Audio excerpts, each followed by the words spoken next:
I'd like to talk about your thinking, if you don't mind. In the Fortune magazine article that you sent to all the shareholders, you referenced a practice by Darwin that when he found something that was contrary to his established conclusions, he quickly wrote it down because the mind would have pushed it out. And if you read The Origin of Species, Darwin's very careful to avoid fooling himself. He very carefully asks and answers the hard questions. It's a feedback mechanism, and you've picked up on one of his feedback mechanisms to avoid fooling yourself. So the two questions are this. If you model how you think, Charlie thinks, how physicists think, how mathematicians think, you see the same pattern. You want to use logic. You're dedicated to logic, but logic's not enough. You have to avoid fooling yourself. So you build feedback mechanisms. So the first question is, do you see it that way? That you're thinking just like mathematicians, physicists, and some of the other exceptional businessmen by being logical and being careful to have feedback mechanisms. And the second question is about other feedback mechanisms. Your partnership, sitting next to you, is a great feedback mechanism. It's hard to fool yourself when you partner with Charlie Munger. Right. This meeting's a feedback Hard to fool him, too. But that's not an accident. The meeting, on one level, is a feedback mechanism. The way you attack the annual report letter is a feedback mechanism. So could you comment, both of you, on other feedback mechanisms you developed? Thank you. Well, you've come up with two very good ones. I mean, there's no question that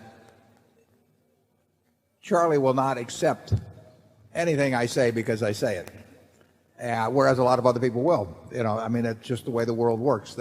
And it's terrific to have a partner who will say, you're not thinking straight. Doesn't happen very often. There's no question the human mind, that what the human being is best at doing is interpreting all new information so that their prior conclusions remain intact. I mean, that is a talent everyone seems to have mastered. And how do we guard ourselves against it? Well, we don't achieve it perfectly. I mean, Charlie and I have made big mistakes because, in effect, we have been unwilling to look afresh at something. That happens. But we do have, I think the annual report is a good feedback mechanism. I think that reporting on yourself, and particularly if you report honestly, whether you do it through an annual report or do it through some other mechanism, is very useful. But I would say a partner who is not subservient and who himself is extremely logical, is probably the best mechanism you can have. I would say that on the contrary, to get back to looking things you have to be sure you don't fall into, I would say the typical corporate organization is designed so that the CEO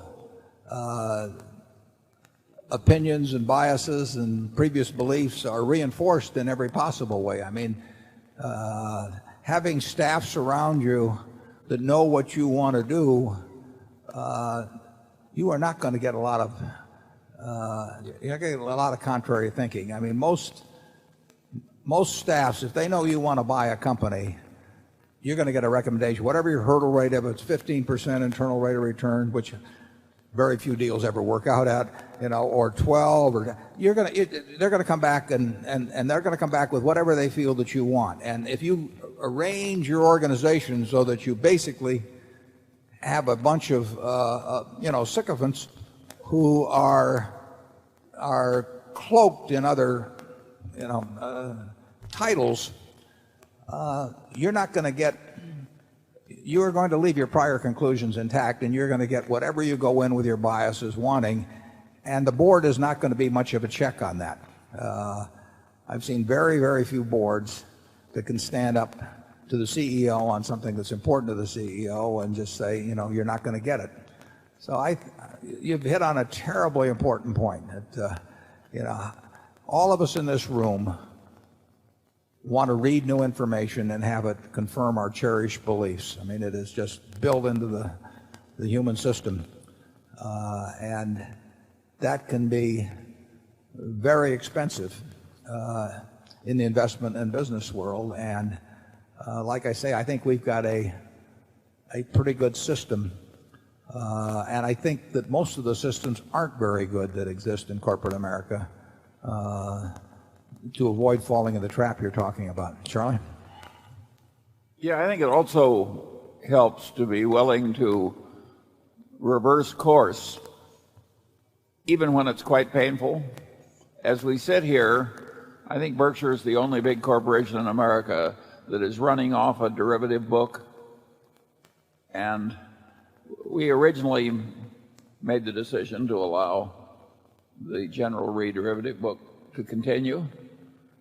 And it's a very unpleasant thing to do, to reverse that decision, yet we're perfectly willing to do it. Nobody else is doing it, and yet it's perfectly obvious, at least to me, that to say that derivative accounting in America is a sewer is an insult to sewage. Yeah. Yeah. I would second that. I might not have chosen those exact words, and we may not even use those words in describing why we got out of it. But yeah, and in the first quarter of this year, we'll show quite a bit of income. And anything we say here, we ought to put on the internet, Mark. But I think we'll show what, 60 million or something like that of financial, or maybe it's 140. I'll take a look here. Now we'll have 160 odd million of income in that funny little line we have from financial income, but that will be after an $88 million loss in terms of getting the first steps of getting out of the General Re, what used to be called General Re Financial Products derivative book. You know, those losses were there. I mean, some of that is a shutdown loss, 30 million or thereabouts is severance pay and that sort of thing. But the truth is that derivative accounting is absolutely terrible in this country, and there are a lot of companies that will not want to face up to what would be involved if they actually got out. Now you're seeing derivative accounting unwound at Enron in a very major way.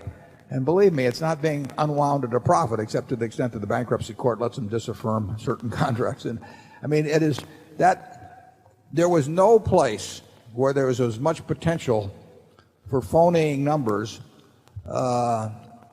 at a place like Enron than in the derivative country. They were marking to model. They were doing all these things. You give a whole bunch of traders the ability to create income by putting little numbers down on a piece of paper that nobody can really check, and it can get out of control. It will get out of control, and so we decided finally to bite the bullet on it, and we get out of it. And it would, incidentally, we would not have reported $88 million of loss if we'd stayed in it. Might have reported a tiny profit or something, but in the end, the loss was there, and there could well be some more to come in that, because once you get into derivatives, I think our longest contract may run 40 years or something like that. And then the guy who put the 40-year contract on the book probably got paid, that week for putting it on virtually. And, we've got a bunch of assumptions as to how it's all going to work out over 40 years. You couldn't devise a worse system. And, in the end, we didn't want to be in the business when we got in it, and we are now in the process of getting out. But you don't get out fast of something like this. I mean, it's a little like hell. It's easy to get into, and it's very hard to get out of.